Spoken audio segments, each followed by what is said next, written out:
And it's a good Sunday morning. Welcome to Church of the Total Man, a church for men. Today we are in Proverbs chapter 18.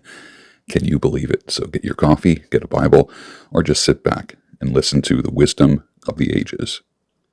Whoever isolates himself seeks his own desire. He breaks out against all sound judgment. There is wisdom in a multitude of counselors or advisors. Many times when you isolate yourself and make decisions on your own based upon past experiences, loneliness, maybe a vacuum in your life, it helps to have people you can bounce things off of. Many times those people can't be friends because they can't be objective. That's why talking to someone in a group who is there for your personal or professional development is the best. I have found that when I talk to people that I am personally connected with, that they are biased and they can't be objective. Sound judgment comes from consulting with others. Isolating yourself, probably not a great idea. He breaks out against all sound judgment. Keep in mind, there is wisdom in a multitude of advisors. A fool takes no pleasure in understanding, but only in expressing his opinion. You've heard it said you have 2 ears and 1 mouth. You should listen twice as much as you talk. One of the hallmarks of a high virtue man is that he listens to people, listens to his wife, listens to his kids, listens to his girlfriend, fiance. Listening is a skill that everybody needs to learn, not just those that are in the helping professions. When wickedness comes, contempt comes also, and with dishonor comes disgrace. The words of a man's mouth are deep waters, but a fountain of wisdom is a bubbling brook. Yeah, your words can get you into trouble, right? Can get you in deep into trouble. It is not good to be partial to the wicked or to deprive the righteous of justice. We have all kinds of wars going on, people taking sides. Have you ever taken sides with a country, a person, an ideology, a group of people? It is not good to be partial to the wicked. Have you always been 100% correct with who you side with? I know I haven't. I've had to apologize personally to people for mistakes that I've made, for taking sides and favoring certain people, certain groups and such. In the world right now, there's war happening. People are taking sides. Sometimes I see people taking sides too quickly. You see, like, for instance, if there's 2 countries that are fighting, you end up seeing one of the country's flags on people's profiles on social media. You see the color of the country, like the country colors. You see the country colors on ribbons tied around mailboxes and car antennas and different things like that. It is not good to be partial to the wicked. How do you know who is wicked and who isn't? It's not who the media says. People are way too quick to take sides. It is not good to be partial to the wicked. One of my biggest eye-opening moments in my life was when I realized that I was being partial to the wicked. And I had to repent of that and depriving the righteous of judgment. A fool's lips walk into a fight, and his mouth invites a beating. Again, a mouth getting you into trouble. A fool's mouth is his ruin, and his lips are a snare to his soul. It is better just to keep your mouth shut. That's what I have discovered. Have you had a incident in your life where a soft answer could have turned away wrath? Where a soft answer could have just calmed things down? Or guess what? No answer, no reply sometimes is the best reply. The words of a whisperer are like delicious morsels. Psst, come here. Can I tell you something? Did you hear the latest? Right? Sweet words. They go down into the inner parts of the body. The words of the whisperer. Gossiping. Spreading rumors. They're sweet, aren't they? There's entire TV programs based upon gossip. There's newspapers, gossip columns. Words of whisperers. Whoever is slack in his work is a brother to him who destroys. Whoever is slack in his work is a brother to him who destroys. Being a slacker is the same as being a destroyer. Being lazy is not actively destroying, but it's compared to being a destroyer. Remember when I say look for a builder, not a destroyer. Just tattoo that, engrave that on your heart. Builder, not destroyer. And that goes not only for men looking for ladies, but just men being open to friends. Look for builders, not destroyers. The name of the Lord is a strong tower. The righteous man runs into it and is safe. Running to the Lord. Coming to Church of the Total Man might be your 20 minutes of sanity this week. The righteous man runs into it and is safe. Church of the Total Man. Let's just pretend it's an actual building with a roof and walls and a door and windows. If it was a structure, the name of the Lord is a strong tower. A righteous man runs into it and is safe. You are safe with God's word. I would not trust any other person's words except God's words. The wisdom of the ages is here. You will be safe if you operate by the things that I've been teaching all these weeks. And you know what's interesting is I have so many people watching this Church of the Total Man, a church for men, who aren't Christian men or churched men. And that's okay. You are welcome here. A rich man's wealth is his strong city, and like a high wall in his imagination. Wealth can get you places. I mean, let's get real. It can get you into trouble too. The love of it can get you into trouble, but wealth can buy favor. Wealth can buy safety. It can't necessarily directly buy happiness. Those of us who've had no money in the past or little money, we understand that if we just had a few dollars more, things would have been better in business and relationships. Nobody wants to be struggling financially. A rich man's wealth is his strong city.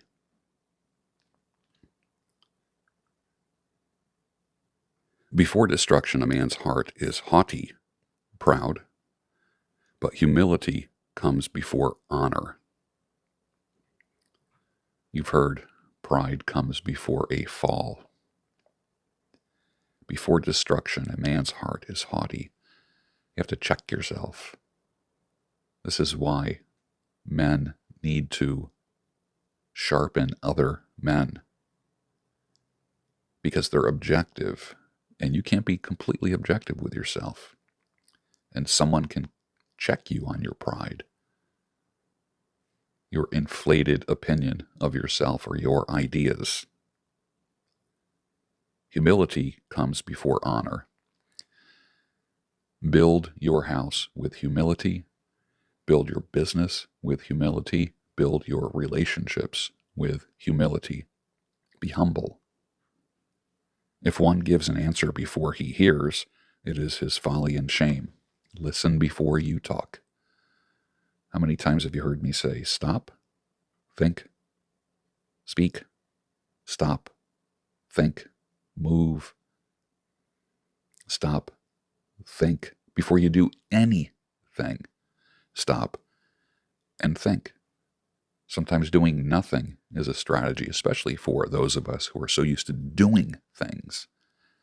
Sometimes the answer is not doing anything, letting the storm pass. An intelligent heart acquires knowledge, and the ear of the wise seeks knowledge. An intelligent heart acquires knowledge. Heart. The innermost part of a human being, their heart, their soul, acquires knowledge. And the ear of the wise seeks knowledge. How do you become intelligent? Through what you hear, through your senses, through what you see, through what you read. What kind of data are you putting into your head, into your heart? How do you know you're not being influenced by media of any type, whether it be television, radio, anything that you read on the web, mail that you get in your mailbox? You are being influenced. There's no way you can be impermeable. You are influenced by the things that you put in your eyes and in your ears. Why not put wise things in? A man's gift makes room for him and brings him before the great. What is your gift? And have you cultivated your gift? What is the thing that you do better than anyone else that serves people or that other people benefit from better than anyone else? Are you a great cook? Are you a good writer? Do you build? Are you handy? Are you good with your hands? Are you good at de-escalating? Are you a peacemaker? Are you a builder? A man's gift makes room for him. The one who states his case first seems right until the other comes and examines him. How many times have we seen people speak up and then instantly, like I said earlier, people take sides with the one who speaks up first? The one who states his case first seems right until the other one comes along, until there's a counter argument. The lot puts an end to quarrels and decides between powerful contenders. Drawing lots, it's like rolling dice.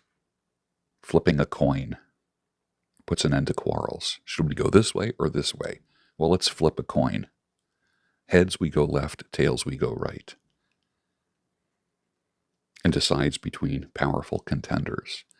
Many times it comes down to that. Flipping a coin or drawing lots, which means drawing lots would be like having a handful of sticks of different lengths, but they're all equal on top, and you have someone pull a stick out, have the other person pull a stick out, and then the person who has the longest stick gets the favorable decision. That's drawing lots. Very similar to rolling the dice or flipping a coin. A brother offended is more unyielding than a strong city, and quarreling is like the bars of a castle. Do not offend your brother. Do not offend your brother. Keep the peace, if at all possible. Sometimes if that peace means no contact, then do it. It's better to have no contact than to have contention within contact. From the fruits of a man's mouth, his stomach is satisfied. He is satisfied by the yield of his lips. Again, here we go. Your words create profit for you. Saying the right things can make you rich. Saying the wrong things can make you broke. The fruit of a man's mouth. From the fruit of a man's mouth, he's satisfied. Cutting deals, making friends, de-escalating, being a builder with your words, edifying people rather than tearing down. Building and destroying isn't just about cinder blocks and cement and 2x4s. Many times it's about the words that come out of our mouth. Are our words building words, or are they destroying words? Words of destruction. Death and life are in the power of the tongue. How many times have you heard that? Death and life are in the power of the tongue, and those who love it will eat its fruits. You can bring life to people with what you say, with what you tweet, with what you post on Instagram and Facebook and X and Gab and YouTube. Death and life are in the power of the tongue. Do you hang out with or consume the content or sit in the virtual classes of those who are destroyers or builders? Death and life are in the power of the tongue. I would ask you or challenge you to make sure that the 5 YouTube channels, the 5 media outlets, the 5 whatever you hang out with, people, TV stations or shows that you watch, that they be life-giving and edifying. Death and life are in the power of the tongue. He who finds a wife finds a good thing and obtains favor from the Lord. He who finds a wife, now this is controversial, right, for many men. He who finds a wife finds a good thing. This is what I get out of this. You find the wife. She doesn't find you. I used to talk about sales many, many years ago. For decades, I would do sales training. And we talked about positioning and prospecting. Positioning is when you establish yourself as an expert and people come to you, and it's not as much effort to make a sale. You don't have to twist anyone's arm. You don't have to convince anybody of anything. They're already kind of moving in the direction of buying what you're selling, and all you're doing is facilitating the interaction, the transaction. But prospecting, which is looked down upon in the sales world, we don't do that when it comes to finding a wife. We need to position and prospect. Position means you actually have to do something. They're not going to come to you. Prospecting means you actually have to do something. But until you are positioned properly, you may not find a wife if that's what you want to do. Especially if you've been divorced. You're like, man, a wife is the last thing that I want. And sometimes it takes years to get over that and for your heart to be healed. But he who finds a wife finds a good thing. It's a good thing to find a wife. It's a very good thing. And obtains favor from the Lord. Where is that favor from? From having the helpmate. A helpmate is a woman that helps you, contributes to the family business, contributes to your health, might make you good meals, might keep a clean home, an organized home, support you in your business travels, be by your side when you are conducting business. A wife can be a very, very helpful thing for you. And having a good wife is like having favor from the Lord. Having a not so good wife is like being cursed. But finding a wife, what do you want in a wife? What do you want? What are the characteristics that you want? He who prospects for a wife finds a good thing. I used to think that you just need to work on yourself and establish excellence, and then they will just come. Build it and they will come. Not the case. I have this experience, and so have many men that I've worked with, is that when you allow a woman to pursue you, things don't work out. She chooses to pursue you. She can choose to withdraw. She can turn that on like a light switch. How many men have just watched a wife just turn off? Literally just turn off. The poor uses entreaties, but the rich answers roughly. A man of many companions may come to ruin. But there is a friend who sticks closer than a brother. Everybody has one friend, a good friend, we say, my best friend. That's one of the phrases that we use in modern culture, my best friend. Or a good friend. He's a good friend. She's my best friend. A man of many companions comes to ruin. It is better, I don't want to say be a lone wolf, my brother. I don't want to say be a lone wolf, because I've acted as a lone wolf for a long time. There's no risk in being a lone wolf. And in order to get anywhere in life, you have to take risks. But calling everybody your friend. How many times have you heard people say, my good friend? Oh, so-and-so's a good friend of mine. Really? I think maybe people are too quick to call others their good friend.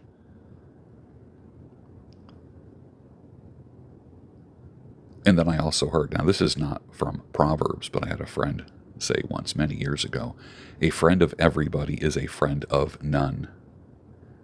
You've also heard, keep your circle tight. A man of many companions may come to ruin. Better to have a few loyal people than many superficial friends. Social media has ruined the word friend. When we connect with somebody on social media, what is it called? Well, we friended them. I friended somebody. When they stop following you, it's called unfriended. Remember the first time you got unfriended? You were shocked. I remember one time I was talking about someone I knew on Facebook. And I said to my mother, I was saying something about a friend, and she says, a real friend or a Facebook friend? And I get that, because the people that you're connected with on social media aren't necessarily your real friends. You might feel a connection with them. There might be a common interest in them, with them. But are they your friends? That's why I like to call people friendly acquaintances and not friends. I'm real hesitant to use the word friend. I can count my friends on two hands. That is it. Do not think because you have a lot of connections on social media that you have friends. One of the mistakes that you might make is that you take that friend thing too seriously. For those of us that are out there collaborating with others, don't think because you've been on a podcast with somebody or shared a stage with somebody that they are your friend. There's no automatic friendship when you've done something in common with somebody. You've been on a podcast, you were on a panel, you shared a stage with somebody, you collaborated in a project. That does not make a friend. It just makes a work partner, co-worker, a friendly acquaintance. Go easy on the friend stuff. And then it says, but there is a friend that sticks closer than a brother. Very few can be closer than a brother. It's possible, but it's very few. I hope you learned something on Church of the Total Man, a church for men. Next week we will be in Proverbs chapter 19.